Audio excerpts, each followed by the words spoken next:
when it comes to this record repairs spend, what are your takes on the fact that it feels like some associations are trying to move more repairs to be delivered with in-house capacity and expertise rather than a combination of contractors? And I know contractor management in itself is a problem which many struggle with.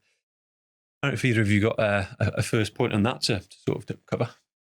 So a couple of years ago, we embarked on a big door knock trying to get behind every door, and we found things that were happening that we didn't know about. So high levels of vulnerability, hoarding issues and all of that, where an external contractor just goes in, does the job, comes out, whereas when you've got your own workforce, you can actually train them and hone them to be your eyes and ears on the ground. So we brought that back in-house.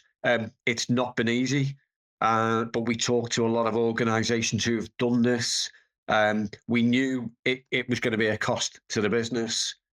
Overall costs are there or thereabouts, but it was going to be quite a slow burn for us. But it was that social value and that customer sort of focus that basically just swayed us to arrive at that decision.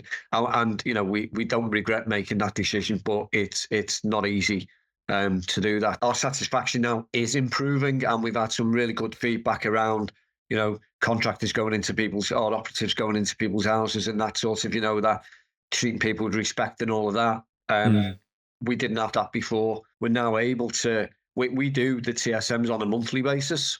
So we use the same questions, and we do that automatically because the TSMs is a backward look, like Leon mentioned, and people's memories, it'll stick with them if they've had a bad experience, but they could have had another 20 jobs done and they were perfect. But that bad experience will taint what they say about us.